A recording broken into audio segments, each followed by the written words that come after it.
Okay, welcome vintage gamers. It's been one whole year since Modern Horizons 2 made its impact on the vintage format. Uh, and so much has happened over a year. I felt like it was worth it to go back, look at the data, and just take a quick peek at what is going on. So what I did was I broke up the year of data into 4 quarters, and we can see some of the trends during the year, some of the decks that rose, some of the decks that fell. And it'll be just a nice little interesting retrospective on what Modern Horizons 2 has meant for Vintage, and what Vintage might look like going forward. So Modern Horizons 2 came out on Magic Online at 6.3.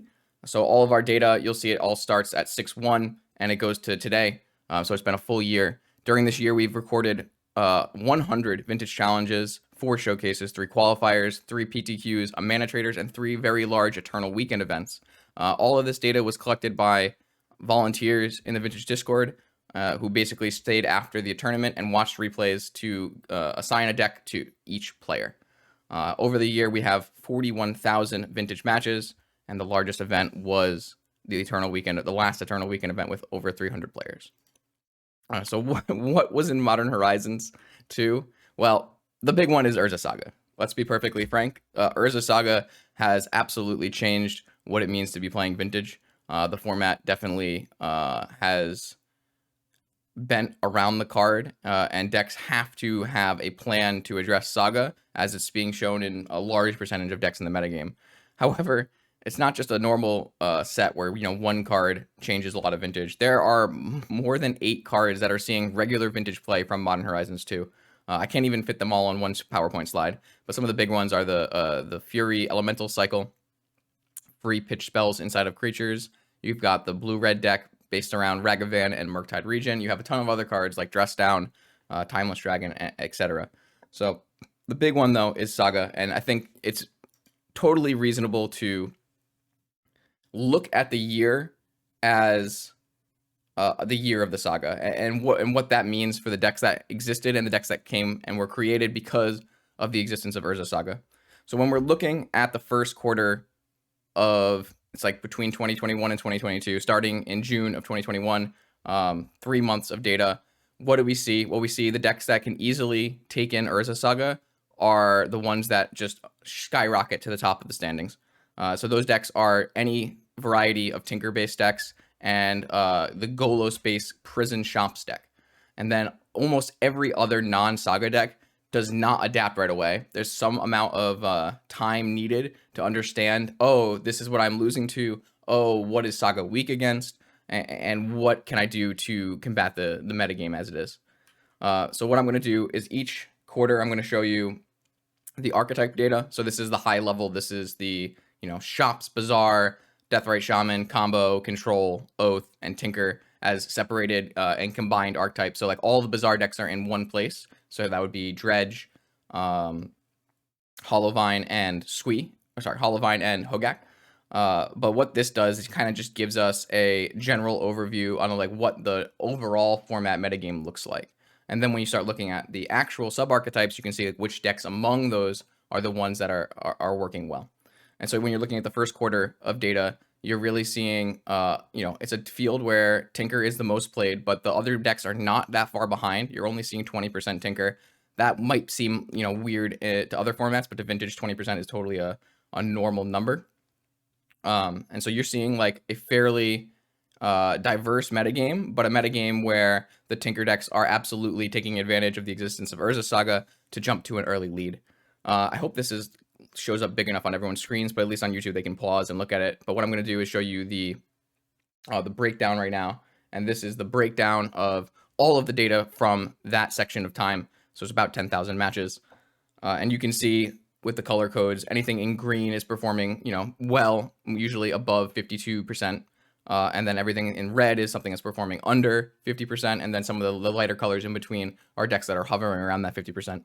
And so you can see like even the normal combo decks, Doomsday and Breach, don't immediately adapt extremely well to the existence of Saga. But you do see that the Prison Golos deck and then all of the Tinker decks immediately take in Saga and start using it to start winning tournaments. And you can see that kind of thing here in our graphs. Even though the Tinker deck is the best deck in the format, the decks that people are playing are still left over from the previous metagame. So you're seeing Bug being played the most, with Golos Shops being played the second most, followed by Doomsday and PO. However, if you were to say maybe combine PO and Other Blue Tinker, that's 240, and it's slightly more than Bug.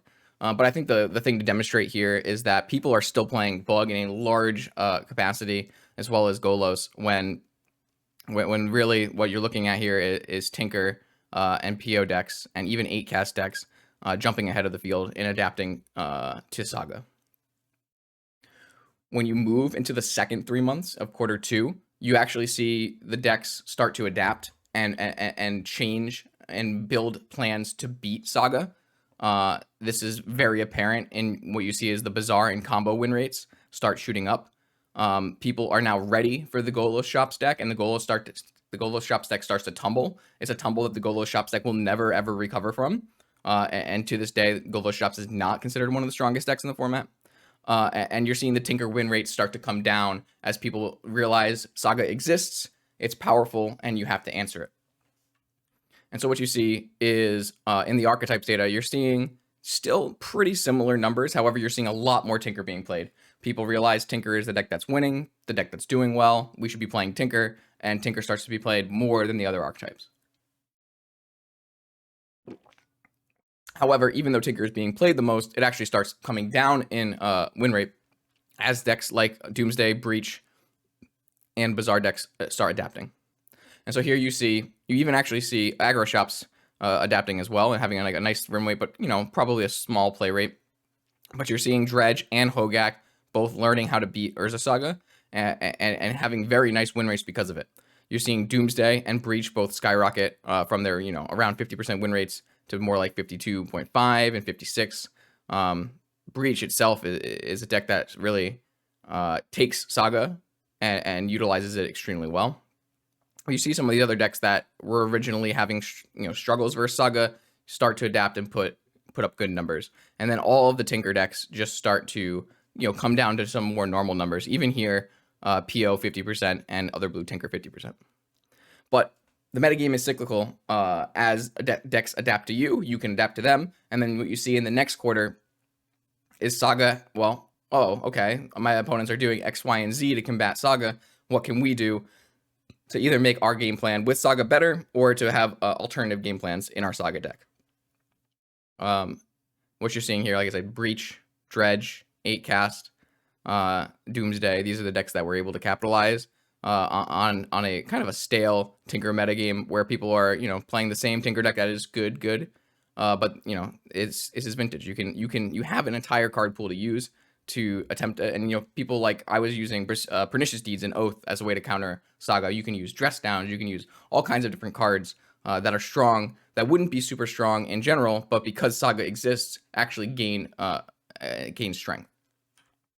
So when you get to quarter 3, the cycle continues where now PO and Tinker are seeing what people are using to combat them, and those decks get refined and those decks get honed in on. You start to see like Esper Tinker that was pioneered by the Zoomers. Like that deck starts to find its exact form. Dom starts winning with some of those Esper Tinker piles, and that deck becomes very solidified.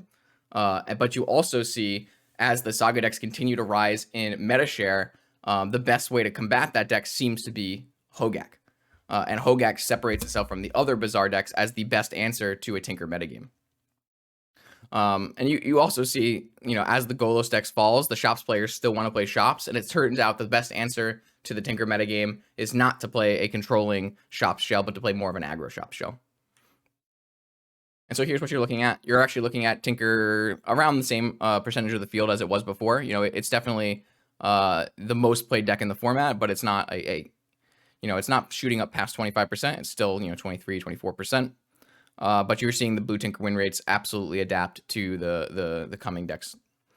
You're looking at decks like aggro Shops actually being reasonably playable during this time period. You're looking at Breach and Doomsday continually to put up good results during this time period. Hogak separates itself as the Dredge or as the Bazaar deck that does best against Tinker. However, the other Bazaar decks were totally reasonable during this time as well. You'll actually see the solidification down here.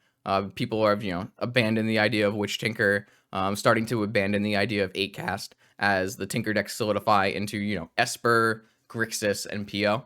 Those would be the main decks in the format for Tinker. I guess you could also say like Tinker is also somewhat present in Breach. That kind of goes variable throughout time. Sometimes Breach is playing Tinker, sometimes Breach is playing Luris, sometimes it's somewhere in between. But you see the solidification of which decks are utilizing Tinker and Saga to the highest degree.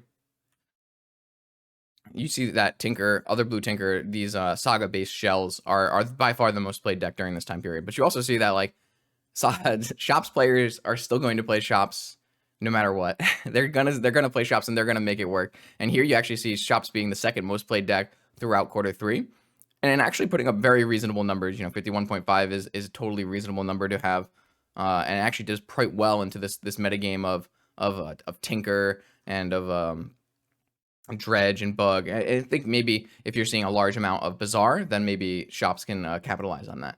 And that's what the thing is. These metagames are cyclical. Whenever something does well, something else is always ready to capitalize on that. And you see that even in this next section in Q4. In Q4, with Tinker being the highest metagame share, those decks are targeted by the rest of the field, and quite successfully targeted. GAC continues to be the best suited answer for the Bazaar players at beating the Tinker decks. But what you're seeing is as GAC becomes the best answer for Tinker, more people play GAC. What's GAC's weakness? Well, these Doomsday combo-based decks where they don't actually have much interaction. And so as Tinker becomes the targeted deck in the metagame, Breach and Doomsday really choose to capitalize on that large meta share and everyone trying to gun to beat Tinker, and Breach and Doomsday just slide underneath. What you're seeing here is Tinker metagame. Tinker continues to increase, now above 25% of the metagame. More than 1/4 of the decks you're going to play against are Tinker decks from December to now. Or sorry, this is still Q3? Right. No, this is mislabeled. My bad. This should be Q4. So this should be in the last 3 months. This is the data from the last 3 months. You're going to see Tinker be the most played, but it's not the deck that is doing the best because everyone is focusing on Tinker. This lets these combo decks really shine. And so you're going to see this beautiful looking color sheet right here. You're going to see almost everything that's not a strong metagame contender having very bad win rates. Something I haven't touched on much is like Control gets completely pushed out of the format.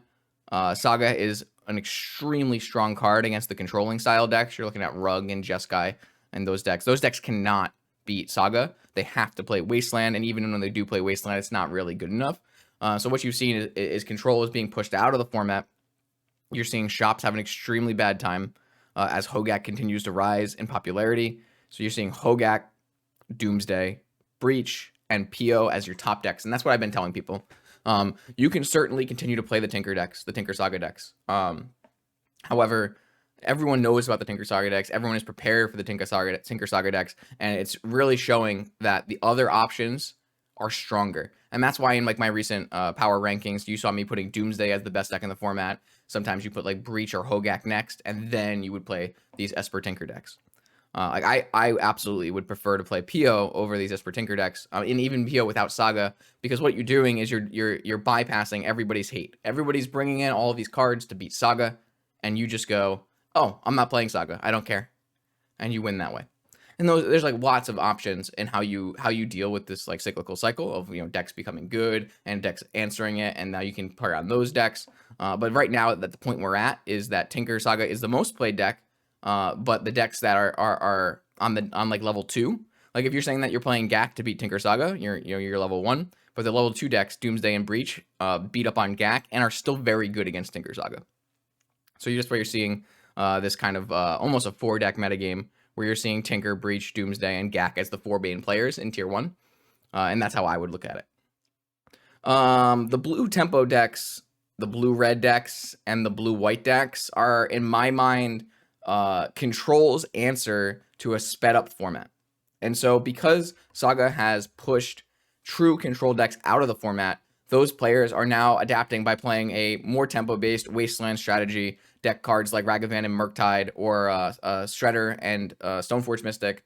So I think for a Control player, the next best thing is making your deck faster, more on the ground with Wastelands. And I think the blue-red tempo deck and the blue-white Birdblade deck are both decks you can choose to play. But they don't really play, in my opinion, on the same power level as the big four. So it's a little tough. And you need different cards for each matchup, especially like playing blue-red against Hogak. It can be challenging to answer a Hogak if you don't have like the right tools. So to answer your question, yeah, I would say blue tempo decks are playable, and they're probably the next iteration of controlling base blue decks. You're seeing here Tinker, just a large percentage of the metagame, the most played deck by almost 2 times. But you're not seeing incredible win rates. You're seeing very good win rates. It's totally fine to be a 51% win rate deck, but you're not seeing it dominating the format like you think it might. You're really seeing Gak, Doomsday Breach, Dredge, PO. These decks are the ones that are capitalizing on the Tinker metagame share. Maybe not the Tinker power level, but like the Saga metagame share, and really capitalizing on everyone having their target set on the Tinker decks. What I'm going to show you now is just some graphs that I have, some trend lines for just the overall metagame share, so you can see kind of what's been happening over the year. I kind of pointed this out when we were looking at the individual graphs, but this is the overarching bizarre shops combo control kind of thing. And you're seeing as the years progress, Tinker has become more and more of the metagame share as certain decks have fallen off. You're seeing like a huge dip in the amount of blue control. Blue control is now played like to a similar degree that Oath is played, a very niche deck. But you're seeing like an increase in bizarre strategies. You're seeing an increase in combo based strategies. Just the things we pointed out during the other slides is that the decks here that you're seeing rise are the decks that are set to answer for the Tinker metagame. Not huge shifts, but definitely visible shifts in metagame percentages. I also threw out the win rate percentages, so you can see as Tinker starts off with a nice win percentage, people adapt, and then it comes back and they adapt. And over the history that I've been doing the data, you see this happen quite a lot in Vintage. Vintage is a format where you have the answers available to you. You don't need a card to be restricted to be able to always, most of the time, you don't need a card restricted to find the answers. And as decks, rise in popularity, other decks come and match. And then as you realize that these are the decks that are winning, and these are the decks that are getting played, well, then you can make changes and you can shoot back up. And you always see these zigzagging win rate lines among the archetypes because you just have the tools. If you're seeing Dredge as a huge percentage of the metagame, and you put in 10 cards to beat Dredge, you can beat Dredge. But then you're going to make yourself weaker to these other decks. And so then you take cards out so you can beat the other decks. And then the Dredge player comes back and goes, oh, you're not playing 10 cards in your sideboard for me anymore? Guess you're dead. And this continues. And this continues in this cycles. And it's just how I've always seen the Vintage metagame, and how the data has shown me that this is, a kind of a prevalent theme. So what happened over our full year? It was the year of the Saga. Like this, even if I don't think Saga is an extremely strong card, or the only thing you should be doing, it is absolutely true that Saga has dictated where the format has gone and how decks have adapted. You need to have an answer to Saga or a game plan against Saga because you're going to see it in so many decks. You really got to see decks that saw the Saga metagame and made changes. And I mean, some of that is, card printings, right? Boseiju being printed. But you see like Force of Vigor decks like Gak really be able to capitalize on a large amount of Tinker decks and a large amount of people trying to beat Tinker decks. And what you're starting to see is the format speeding up as control decks fall off, because control decks can't answer Saga in a meaningful way. And so the decks that are now dictating the pace of the format are the combo decks. Saga itself is fairly slow. It takes a couple turns for Saga to actually generate value. And so the decks that are actually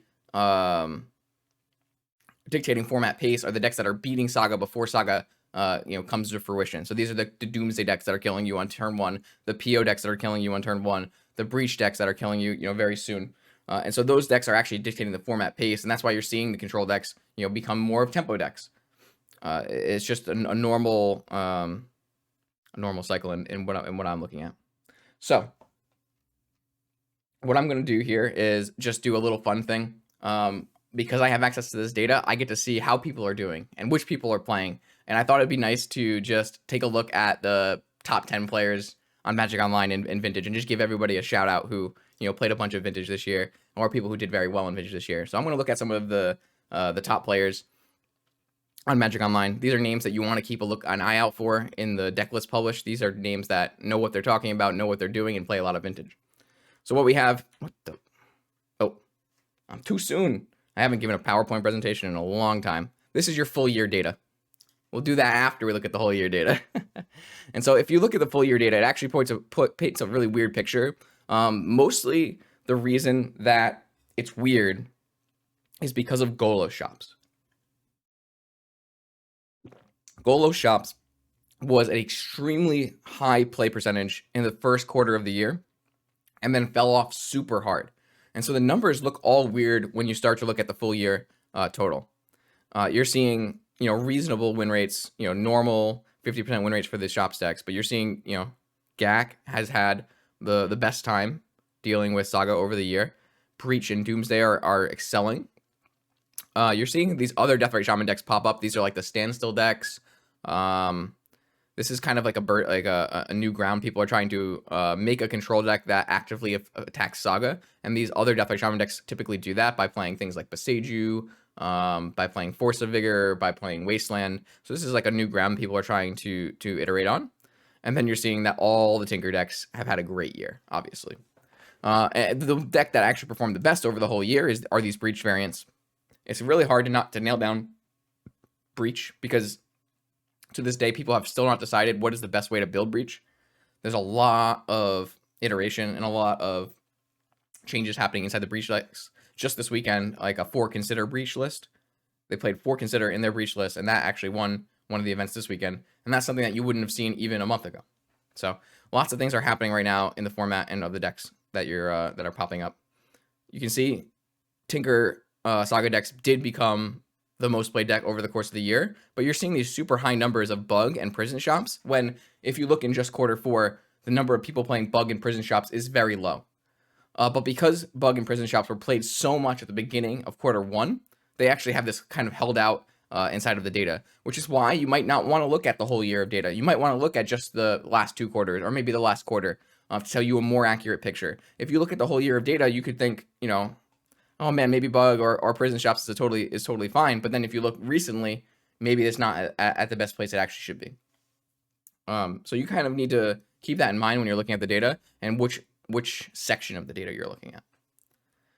It's really nice that I do think Modern Horizons is a nice point to cut off the data. Like, we do have data from the beginning of 2021. I just don't think that data is particularly relevant because of how much Saga and the Modern Horizons cards have changed the format. All right, here we go. Now we're going to look at top 10 MTGO vintage players in a couple different categories. First, most played. These are the players who played the most premier events in vintage on Magic Online in the last year. Obviously, to no one's surprise, Discoveren, Echo Baron, Senpai Blank, Medivh, Mogg, Kevin, Slasher, Diem, Condescend, and Vertex are the people who have played the most vintage over the course of the year. When you start looking at win rates, it changes just a little bit. You're seeing the best win rates over that have 100 or more matches, and you're seeing Diem and you're seeing Discoveren, but Discoveren is no longer the top win rate player in vintage. However, they do have quite a few accolades, so let's not go too far here. But right now, Bart is the player who has the highest win rate amongst vintage players. But you're seeing someone who plays the format a little bit less in O Sunkyu and Binu and SPO. You even see, Hogak Master, no props. Dom, Renee's had a very good year. Obviously, Hull Breacher and Urza Saga have had a good year. So, of course, Renee's going to have a good year. And obviously, Renee's quite a good player on their own. You're seeing world champion Yuta Takahashi at 9. And the Power 9 also, sticking around the top 10 here. When you start looking not at win rates and you start looking at top 8s, there's a very clear winner for most top 8s in the last year. And that's Discoveren. Discoveren has 30 top 8s in the last year. The next highest is Andreas at 19, which is a great number, but having 11 more than the second highest is just incredible to me. Just a huge number of top 8s for Discoveren in the last year. You see some of the very familiar names down here in the top 8 or top 10. And then I thought it's not the most relevant metric, but it's kind of interesting to see who's converting these top 8s. And so here you have the most victories in vintage challenges, and you have Discoveren, Vertex, Andreas, Bart, Kevin, 6M had a great stretch with Breach while people were trying to beat Saga, and they're just iterating on the Breach deck. You even have White Czar down here, 3 wins.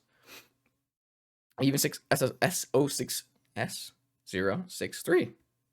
So I just thought it'd be cool to take a look at the players who were performing. I think it gives people a nice a perspective on, you know, when you're starting to look at lists and you don't think things you might want to play. You kind of want to look for these players' names because these players have a great understanding of what's going on in the format. And I just wanted to do a quick shout out and thank you to a lot of people, but definitely to the data collectors. It's quite hard to do replays for every event, and people have been extremely helpful in picking up the slack when I'm not around, especially on Sunday events. I can't really play 3 a.m. Sunday very often, and so people who have been picking up those data days have been really great. People like Senpai, Blank, people like Eric, people like, you know, like Kevin, and there's just a whole number of people that have been doing data, and everyone should be extremely thankful that these players care about the format enough to do data after they played a challenge. And I just wanted to thank all those people who helped me put up the data, because I get a lot of credit because I'm the one posting it, but really it's a team effort, and I wanted to make sure that they got noticed. I definitely want to thank all of my subscribers and followers for the past 3 years. We've done a lot of vintage, and it's actually helped me through a lot of things, especially with you know, COVID starting in the middle of the streaming growth. And it's been really nice to be able to log on, play Magic, and see a bunch of, and, you know, talk to a bunch of people. And then I definitely want to thank anyone who's still playing vintage. The community on Magic Online is small, and it's always a little bit of a perilous situation when you have, you know, people like win traders, and you have, you know, WotC removing events. So anyone who's still playing vintage, I really appreciate that as well. I think it's, to me, it's the most fun way to play Magic. And I want to hopefully keep it going and keep people interested in vintage. Thank you for watching this video. Thank you for being in chat. I release videos on Monday, Wednesday, Friday at 11 a.m. Eastern. And I also stream on Wednesday nights at 7 p.m. Eastern and Saturday afternoons at 1 p.m. Eastern. So if you can catch one of those live, or one, you know, check out the videos 3 times a week, that'd be great. If not, I'll catch you in the next one.